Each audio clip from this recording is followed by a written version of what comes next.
পটিয়ার ধলঘাট ইউনিয়নত ১,৫০০ দুস্থ ও অসহায় মানুষের মধ্যে কম্বল বিতরণ করছে ইসমাইল মরিয়ম ফাউন্ডেশন।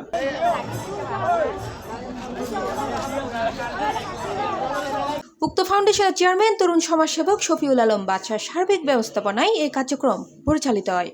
ইউনিয়নের প্রত্যেক ওয়ার্ডত ফাউন্ডেশনের নিজস্ব প্রতিনিধি ও স্থানীয় গণ্যমান্য ব্যক্তিগুলোর মাধ্যমে শীতবস্ত্র কিন ফসাই দেওয়া হয়।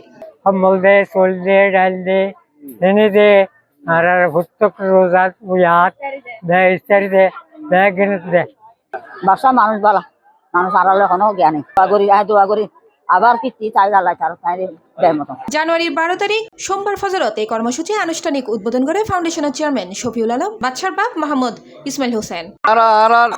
ইসমাইল মরিয়ম ফাউন্ডেশনের পক্ষতন 2022 সালতন আরা বিভিন্ন সম্প্রদায়ের হিন্দু মুসলিম বৌদ্ধ এই ৩ সম্প্রদায়ের বিভিন্ন পূজা পার্বণ উৎসবত ঈদে কোরবানে আরা ট্রাস্টের পক্ষতন আরা খাদ্য সামগ্রী সহ বিভিন্ন কিছু আরা উপহার সামগ্রী হিসেবে দিয়ে থাকি।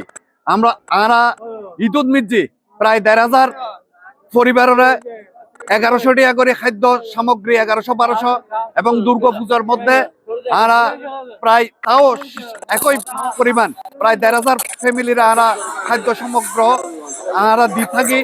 এবং আরা ট্রাস্টের পক্ষতন প্রতি বছর যে এসএসসি পরীক্ষা, এইচএসসি পরীক্ষা, ডিগ্রি পরীক্ষা এর মধ্যে আরা ফর্ম ফিলাপের সহ আরা শিক্ষার খাত ব্যাপারে আরা ট্রাস্টের প্রতিষ্ঠাতা শফিউল আলম বাদশা ও সবসময় গরিব মেহনতি মানুষের পক্ষে কাজ করে থাকে।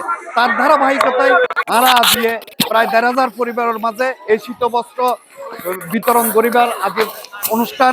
এই অনুষ্ঠানের মধ্যে যে সমস্ত মানুষ আইরে যে আজকে উপস্থিত এতালে আরা ট্রাস্টের পক্ষতন ব্যাকুণের ধন্যবাদ জানায়। উক্ত উদ্বোধনী অনুষ্ঠানত উপস্থিত আছেন গৈরলা কেপি উচ্চ বিদ্যালয়ের প্রধান শিক্ষক শহীদুল ইসলাম, সমাজসেবক আব্দুল বারেক, মোহাম্মদ হামিদ, মোহাম্মদ সাইফুদ্দিন, করিম রহমান সহ স্থানীয় বিশিষ্ট ব্যক্তিবর্গ।